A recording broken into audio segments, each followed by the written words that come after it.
Welcome student. आज का हमारा टॉपिक क्लास 6 का है। चैप्टर 3 हम यहाँ पे डिस्कस करेंगे। ये सिविक्स का आपका चैप्टर 3 है। इसमें हम किस बात का इसमें व्हाट इज गवर्नमेंट को डिस्कस करेंगे। ठीक है, तो आज का टॉपिक कौन सा हमारा, व्हाट इज गवर्नमेंट, कि सरकार क्या होती है, सरकार है क्या, कैसे बनती है, किस तरीके से चलाई जाती है, इसके क्या अंग होते हैं। ठीक है, तो ये सारी चीज़ें हमें यहाँ डिस्कस करेंगे। हमें सरकार की ज़रूरत क्यों होती है, इसके फ़ायदे नुकसान क्या होते हैं, ये सब हम यहाँ पे डिस्कस करेंगे। ठीक है, पहले हम इसके मीनिंग को समझते हैं। मीनिंग ऑफ गवर्नमेंट, कि गवर्नमेंट का मतलब क्या है, हम इसको यहाँ पे डिस्कस करते हैं। देखो, government is a set of institution that have the power to make, implement and interpret law so as to ensure and orderly life.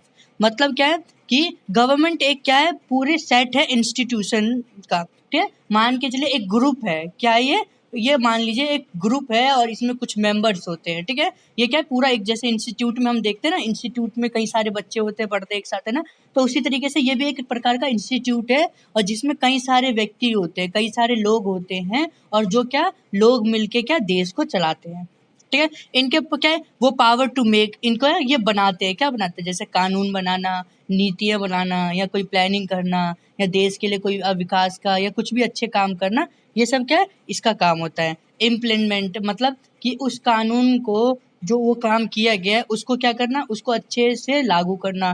ठीक है, जैसे कि अगर कोई नियम बना है तो उसको लागू भी तो किया जाता है ना। और interpret law so as to ensure, और उनकी व्याख्याएं भी करता है, कि उनके बारे में बताना भी, ठीक है, व्याख्या करना भी होता है। जैसे कि मान लीजिए अगर किसी ने पूछा, ठीक है, यहाँ किसी को सजा हुई या कुछ हुआ, तो क्या है, अदालत क्या होती है, जो जुडिशरी हमारा सेक्शन होता है, वो इस चीज़ के बारे में बताता भी है। ठीक है, तो हमने ये यहाँ पे डिस्कस किया कि गवर्नमेंट क्या होती है। ठीक है, सिंपल में से आप अपने वर्ड में भी इसे बोल सकते हैं कि गवर्नमेंट एक ऐसी संस्था है जो लोगों के द्वारा चुनी जाती है, और वह संस्था लोगों के भलाई के लिए भी एक निश्चित अवधि में कार्य करती है। सिंपल से हम गवर्नमेंट का मतलब तो ये भी तो समझ सकते हैं ना। ठीक है, तो उसी के आगे देखते हैं। Government consist of a group of people who are assigned the tasks of administrating and managing the affair of the nation। ठीक है, क्या है, जो ये गवर्नमेंट होती है वो कुछ संस्थाएं हैं पीपलों के द्वारा, और वो क्या करती हैं, वो जो सरकार के द्वारा, सरकार जो मतलब कि जो कुछ एडमिनिस्ट्रेशन जो होता है ना, जैसे शासन से रिलेटेड, ठीक है, उसका प्रबंध करती है, और उन प्रबंधक को जो होता है उन सबको क्या देखभाल भी ये करती है। ठीक है, तो सिंपल सा देखो, ये तो आपको एक तरीके से मीनिंग यहाँ पे लगी, लेकिन आप खुद अपने मीनिंग भी इसमें बारे में बता सकते हो, क्योंकि गवर्नमेंट वाला देखो टॉपिक ऐसा है जो आप लोग भी अंडरस्टैंड करते हो, समझते हो। ठीक है, इससे क्या आप इसके बारे में खुद से फील करो और खुद सोचो कि क्या बात हो सकती है, कि भाई सरकार क्या है, अपने अपने चीज़ें टॉपिक लिखो। ठीक है, और जो अपने टॉपिक लिखोगे तो वो ज़्यादा अच्छे होंगे। ठीक है, तो नेक्स्ट टॉपिक है हमारा, नेक्स्ट हम पॉइंट है हमारा फंक्शनल ऑफ गवर्नमेंट। ठीक है, कि फंक्शन ऑफ मतलब गवर्नमेंट ये तो है, एक हमने देख लिया इंस्टीट्यूशन है और ये कई प्रकार के कार्य करती है। ठीक है, ये तो देखा। अब वो कैसे कार्य करती है, क्या उन कुछ कार्यों के बारे में मेंशन किया जा सकता है कि नहीं। ठीक है, हम उन कुछ कार्यों के बारे में भी समझते हैं। देखो, हमने अभी पढ़ा कि जो the main function of the government is the maintain the law and order. हमने क्या देखा कि जो सबसे मेन काम जो है उसका, वो क्या है, वो मेंटेन करती है लॉ को, कानून है उसको क्या मेंटेन करता है, और वो लॉ और उसके ऑर्डर को, जो भी नियम है उन सबको क्या देख रेख भी ये करता है। ठीक है, उसका पूरा हिसाब किताब मेंटेन कैसे करना है, उसको किस तरीके से सही तरीके से कानून व्यवस्था को लागू करना है। ठीक है, ये सब क्या ये तो देखती है मेन काम, लेकिन इसके अलावा भी वो कई सारे काम करते हैं, जैसे कि the important function of the government are to develop infrastructure. ठीक है, ये जितना भी हमारे पास एरिया होता है, हमारा जो अर्थव्यवस्था, उसको क्या इंफ्रास्ट्रक्चर, जो हमारा इंफ्रास्ट्रक्चर है उसको स्टेबल करता है, उसको अच्छे से डेवलप करता है। हेल्थ केयर प्रोवाइड करता है, सैनिटाइजेशन फैसिलिटीज़, स्कूल हो गए, जो होता है provide postal and railway service हो गए, कंट्रोल द प्राइस ऑफ जो कमोडिटीज़ जो हो गया, जितने भी जो प्राइस होते हैं जो सरकारी जो कार्य काम जो आते हैं, प्राइस टैक्सेस जो होते हैं, उन सब के बारे में क्या ये देख रेख करता है। जो हमारे देश की जो बाउंड्रीज है उनको भी क्या, जो हमारे देश protect the boundaries of the country, हमारे जो कंट्री की जितने भी बाउंड्री सीमा रेखाएं हैं उन सब का भी देख रेख यही करती है। और maintain peaceful relation with other country, और जो बाकी अदर कंट्रीज हैं उन सब के साथ क्या हमारे जो रिलेशन है उसको अच्छा बनाती है, अच्छे बनाने की कोशिश करती है और कई सारे वो प्लान बनाते हैं जिससे क्या वो डेवलपमेंट हम विकास की ओर आगे बढ़ सकें और वो पीपल को क्या है help people during natural disaster और कैसे जैसे कि हम देखते हैं प्राकृतिक आपदा जैसे कभी देखते हैं बाढ़ आ जाता है भूकंप से जैसे कोरोना वायरस ये भी तो क्या एक नेचुरल डिजास्टर ही तो है एक तरीके से हम कह सकते हैं और इससे निकलने में क्या हमें सरकार मदद कर रही है ना तो ऐसे भी कार्य ये करती है। Last but not least is also settle the dispute of the people through court as court also part of government. ठीक है, हम क्या देखते हैं कि अगर कोई जो किसी के बीच में लड़ाई झगड़ा कुछ भी होता है तो उसके से क्या है उसमें जो सरकार जो है वो कोर्ट के माध्यम से उसको पनिश करती है या फिर उसके जो कार्य जो होते हैं या उनके जो भी प्रोसेस होता है उनको सजा भी दिलाती है। ठीक है, और उनके बीच में झगड़ा वगड़ा भी सुलझाती है। ठीक है, और क्योंकि कोर्ट भी क्या है कोर्ट भी एक गवर्नमेंट का ही हिस्सा देखने को मिलता है। नेक्स्ट पॉइंट है हमारा लेवल ऑफ गवर्नमेंट की। ठीक है, कि जो गवर्नमेंट है क्या उसकी कोई लेवल है, क्या उसका कोई चरण है, हमें ये भी देखने को होता है क्या उनके कोई क्या गवर्नमेंट को भी क्या कुछ पार्टों में डिवाइड किया गया है कि नहीं। ठीक है, ये भी हम यहाँ पे डिस्कस करेंगे। पहला देखो क्या central government at the national level. ठीक है, यहाँ पे हम देखते हैं जो गवर्नमेंट है वो 3 स्टेजेस पे होती है। ठीक है, जैसे हम कहते हैं देखो अगर एक बहुत बड़ा फिर उससे छोटा फिर एक सबसे छोटा। ठीक है, उसी तरीके से क्या है कि गवर्नमेंट जो है उनके 3 लेवल है 3 स्टेजेस हम कह सकते हैं। ठीक है, पहला ये देखो सबसे ऊपर जो होता है पूरे देश के लिए क्या होता है सेंट्रल गवर्नमेंट होता है एट द नेशनल लेवल। ठीक है, मतलब पूरे देश को चलाने के लिए एक सरकार होगी। ठीक है, एक सरकार की व्यवस्था की जाएगी। ठीक है, कुछ लोगों की व्यवस्था करी जाएगी जो क्या पूरे देश के शासन को चलाएंगे। जैसे हमारे एग्जाम्पल में जो प्राइम मिनिस्टर है वो क्या हमारे सेंट्रल गवर्नमेंट में ही आते हैं। ठीक है, नेक्स्ट आ जाता है state government at the state level. उसके बाद जो हर एक राज्य जो होते हैं उन राज्यों की देखभाल करने के लिए भी क्या किया जाता है एक गवर्नमेंट की व्यवस्था की जाती है। जैसे कि हम देखते हैं हरियाणा के देखते हैं खट्टर जी। ठीक है, हम देखते हैं हम जो दिल्ली में केजरीवाल। ठीक है, इस तरीके से हर एक स्टेट के लिए भी एक एक गवर्नमेंट होती है। ठीक है, नेक्स्ट आ जाता है local government at the local level. ठीक है, जैसे हम देखें रोशन नगर हो गया अगवानपुर हो गया। ठीक है, अलग अलग छोटे छोटे डिस्ट्रिक्ट हो गया ये। ठीक है, इन डिस्ट्रिक्ट में भी क्या होता है लोकल गवर्नमेंट की व्यवस्था की जाती है। ठीक है, तो इस तरीके से हमने क्या देखा लेवल ऑफ गवर्नमेंट में 3। अब देखो लेवल ऑफ गवर्नमेंट की हमें क्यों जरूरत होती है। अब आप देख सकते हो भारत क्या है भारत एक बहुत विशाल देश बोल सकते हैं बहुत बड़ा देश हम ये कह सकते हैं। ठीक है, उसके अकॉर्डिंग क्या कह सकते हैं हम देखो इतना बड़ा देश है कोई एक जने कुछ जने मिलके तो नहीं चला पाएंगे। अगर मान लीजिए जो प्राइम मिनिस्टर जी हैं ठीक है उनको अगर वो एक ही बार में ना वो हमारे भारत के कोने कोने में जाकर नहीं देख सकते हैं। ठीक है, और उसी तरीके से हम वो हमारी जरूरतों को नहीं समझ सकते हैं, है ना। हम यहाँ रह रहे हैं हमें पता है हमारे यहाँ लोग की हमें क्या कमी है हमारे यहाँ क्या है। अगर वो व्यक्ति हमारे यहाँ अगर प्राइम मिनिस्टर हमारे यहाँ रहते हैं हमारी चीज़ों के साथ मिलजुल के देखते हैं उनके लिए ये असंभव है। इसीलिए क्या स्टेट लेवल पे गवर्नमेंट की व्यवस्था की जाती है। अब हम देखते हैं स्टेट लेवल में भी स्टेट भी काफ़ी बड़ा होता है। ठीक है, स्टेट भी क्या होता है काफ़ी बड़े होते हैं। लेकिन जो ये स्टेट इतने बड़े होते हैं उसमें भी क्या होता है कि जो छोटी छोटी जगहों जो कोने कोने में स्टेट के वहाँ तक भी क्या गवर्नमेंट नहीं जा पाती है वो इनकी ज़रूरतों को नहीं समझते हैं। इसीलिए क्या किया है लोकल उस पे भी लोकल गवर्नमेंट की भी व्यवस्था की है ताकि वो क्या हम जैसे एरिया के आम नागरिक है हमारे में से अगर कोई रिप्रेजेंटेटिव चुना जाता है तो उसे पता होता है कि भाई हमारी क्या ज़रूरत है हमारे कॉलोनी की क्या नीड्स है। ठीक है, तो इससे क्या हमें बेनिफिट देखने को मिलता है। इसीलिए क्या होता है लेवल ऑफ गवर्नमेंट में इनको भी 3 स्टेजेस पे बांटा गया है। हमारा नेक्स्ट पॉइंट है why do we need law. ठीक है, हम क्या लॉ की हमें ज़रूरत क्यों होती है कानून की हमें आवश्यकता क्यों होती है। आप ही बताओ कि कानून की आवश्यकता हमें क्यों होगी। ठीक है, आप खुद अपने आप सोच कर बताओ अगर कानून नहीं होगा तो समाज में स्थिति किस प्रकार से होगी, है ना।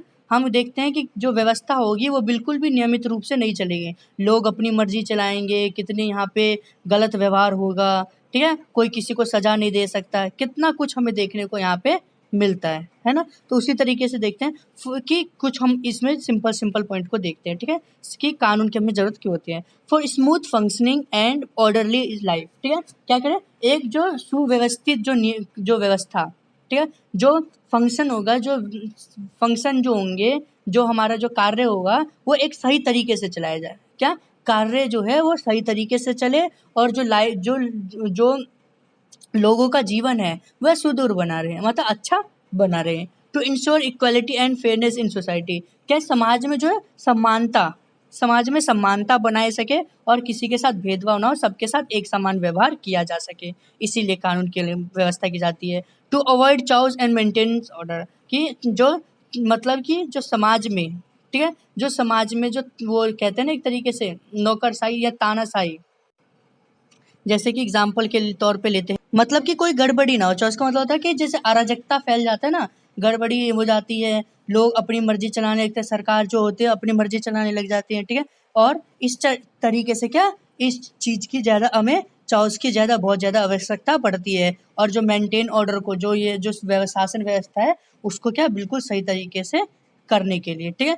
नेक्स्ट आता है, in the absence of law there will be inequality, कानून के बिना क्या होगा, जो समाज में असमानता फैल जाएगी सोसाइटी में, ठीक है। और जो अमीर लोग हैं वो क्या है, जो इन्फ्लुएंस एंड पावरफुल, ठीक है, क्या हो जाएंगे, वो प्रभावशाली हो जाएंगे और बहुत ज़्यादा शक्तिशाली हो जाएंगे और अपनी शक्तियों का गलत इस्तेमाल करके किसी भी जो कानून, किसी भी नियमों से बच जाएंगे, ठीक है। वो वहाँ से निकलने की कोई ना कोई वो रास्ता ढूंढ लेंगे, किसकी वजह से, तो ये इनइक्वालिटी, लॉ के, कानून के वजह से, अगर कानून ना हो, ठीक है। तो आपने देख लिया कि why do we need law, आप खुद समझिए ना, कानून नहीं होगा तो देखो क्या है, आप अगर कोई किसी का भी खून कर देगा, कोई किसी को मारने की कोशिश करेगा, मारेगा, उसको कोई का सजा नहीं देगा, लोग अपनी मर्जी चलाएंगे, कितना अत्याचार यहाँ समाज में हो जाएगा। इसीलिए क्या है, समाज में कानून जो है, समाज में क्या है, इसकी बहुत ज़्यादा आवश्यकता पड़ती है, ठीक है, कानून की। नेक्स्ट टॉपिक है हमारा टाइप्स ऑफ गवर्नमेंट, ठीक है, कि हम देखेंगे कि गवर्नमेंट क्या है, कितने प्रकार की होती है, क्या गवर्नमेंट की कई प्रकार हो सकती है कि नहीं। हमने तो देखा कि वो कई लेवल पे तो होती है कि हाँ भाई एक पूरे देश के लिए, फिर राज्य के लिए, फिर छोटी छोटी जगहों के लिए, ठीक है। लेकिन क्या गवर्नमेंट जो है वो कई कई तरह की होती है, कि कहीं दूसरी तरह की गवर्नमेंट हो, कहीं पे दूसरी तरीके की गवर्नमेंट हो, ठीक है। तो ऐसा भी हमें बहुत ज़्यादा देखने को मिलता है, ठीक है, कि गवर्नमेंट को 3 पार्टों में यहाँ पे क्लासिफाइड किया गया है, ठीक है। पहला मोनार्ची, दूसरा डिक्टेटरशिप, तीसरा डेमोक्रेसी, ठीक है। तो हम इन सबके सामने से देखो, मोनार्ची क्या है, मोनार्ची एक तरीके का हो गया राजतंत्र, सिंपल सा, ठीक है, सिंपल सी भाषा में समझिए मोनार्ची को, ठीक है, कि राजतंत्र हो गया भाई, इसमें राजा का शासन देखने को मिलता है। जो पुराने टाइम पे क्या चलता था, मोनार्ची, अभी भी कई ऐसी जगह है जहाँ पे कि इसके जो कई जगह पे भी मोनार्ची के शासन की व्यवस्था देखने को मिलती है। नेक्स्ट हमारा डिक्टेटरशिप हो गया। डिक्टेटरशिप क्या हो गया, एक तरीके से भाई डिक्टेटर होता है कि जो कह दे तो वही होगा, एक तरीके से तानाशाह, ठीक है। क्या जैसे हम कितना जो सुनते हैं कि किम जोंग उन जो है तानाशाह है, ठीक है, वो अपना मर्जी चलाते हैं, किसी जनता की बिल्कुल नहीं सुनते हैं। इसमें भी जनता की, मोनार्ची में भी देखो क्या है, जनता की नहीं सुनी जाती है, डिक्टेटरशिप में भी क्या है, जनता की नहीं सुनी जाती है। दोनों में क्या, मोनार्ची में राजा स्वामी होता है लोगों का, अपनी मर्जी से कानून चलाता है। डिक्टेटरशिप में भी क्या होता है, तानाशाह होता है भाई, उसे जनता की क्या पड़ी, वो अपनी इच्छा के अनुसार काम करता है। नेक्स्ट हम देखते हैं तीसरा पॉइंट, डेमोक्रेसी, ठीक है, कि डेमोक्रेसी क्या है। भाई देखो, डेमोक्रेसी जो है हम पहले भी पढ़ चुके हैं, ठीक है। डेमोक्रेसी क्या है, डेमोक्रेसी एक लोकतंत्र है, ठीक है, हिंदी में उसे क्या लोकतंत्र कहते हैं, जिसमें लोगों का शासन होता है। इसमें जो सबसे प्रमुख कौन होते हैं, लोग होते हैं। लोग अपनी पसंद से सरकार चुनते हैं और वह कार्य करती है। अगर वह सरकार कार्य ना करे तो क्या करते हैं भाई, कि नेक्स्ट जब कुछ टाइम बाद जो दोबारा इलेक्शन होंगे तो उस इलेक्शन में क्या इनको हटा के हम नई सरकार चुन सकते हैं। तो सुप्रीम यहाँ पे किसको माना जाता है, इसमें वो पीपल को माना जाता है। इसीलिए क्या डेमोक्रेसी सबसे ज्यादा बेनिफिट मानी गई है, ठीक है। क्या मानी गई है, डेमोक्रेसी को ही सर्वप्रथम सबसे ज्यादा महत्व दिया जाता है। और आज लगभग 200 से ज्यादा कंट्रीज में क्या डेमोक्रेसी ही की व्यवस्था ही लागू हो रखी है, ठीक है। नेक्स्ट पॉइंट है हमारा फीचर्स ऑफ अ डेमोक्रेसी, कि जो डेमोक्रेसी है उसकी अपनी कुछ खासियत होती है, ठीक है। तो उनकी जो विशेषताएं होती है हम उनको समझ लेते हैं। देखो इसमें देखो सबसे पहली खासियत तो यही कि भाई जो लोकतंत्र है वो इसमें लोगों का महत्व होता है। लोग क्या, जो पीपल है वो सुप्रीम माने जाते हैं, ठीक है। और वो क्या करते हैं, ये सुप्रीम माने जाते हैं और उनके द्वारा ही सरकार चुनी जाती है।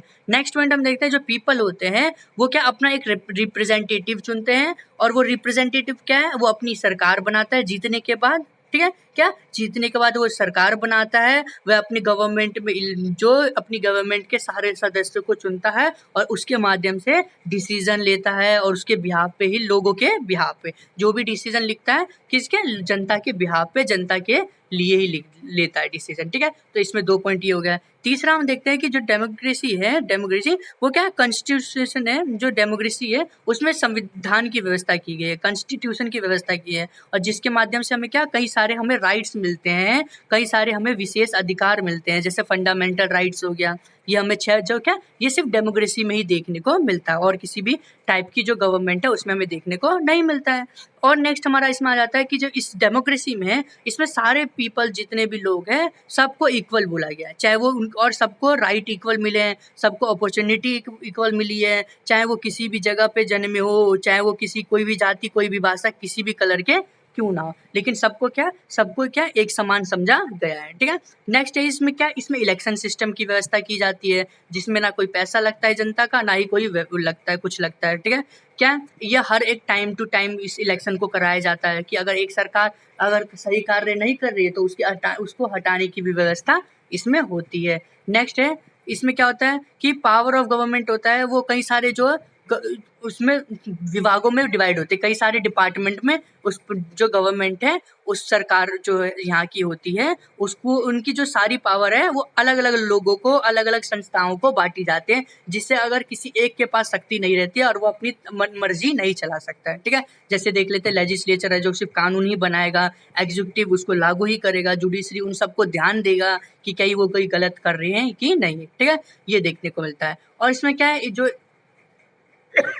इसमें जो लोग होते हैं, क्या इसमें सारे जो कोई भी डिसीजन लिया जाता है उसमें पीपल के ध्यान में रख के लिया जाता है, जनता को ध्यान में रख के ही लिया जाता है कि जनता के भलाई के लिए ही ये सारे डिसीजन हो सके, ठीक है। कोई भी लॉ अगर बनाते हैं तो सब जनता के ही ध्यान में रखकर लॉ बनाए जाते हैं। तो ये सारे क्या है, ये सब फीचर्स है, फीचर्स ऑफ डेमोक्रेसी हमें देखने को मिलता है। नेक्स्ट है यूनिवर्सल अडल्ट फ्रेंचाइज।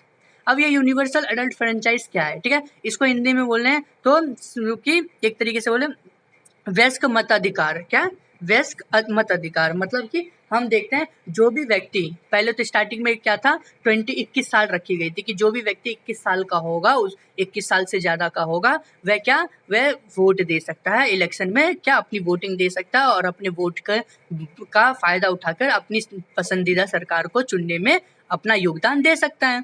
लेकिन बाद में क्या, जो अमेंडमेंट हुआ 61वां अमेंडमेंट हुआ, उसके द्वारा इसको चेंज कर देगा और एज कितनी 18 कर दी गई कि अब जो भी व्यक्ति, ठीक है, जो भी व्यक्ति जो 18 साल का होगा उसको क्या है, वोट देने का अधिकार होगा, ठीक है। हमने क्या देख लिया, वोट देने का अधिकार होगा। उसका एक वोट, चाहे वो गरीब हो चाहे अमीर, कितना भी अमीर क्यों ना हो, उसके पास भी एक ही वोट है।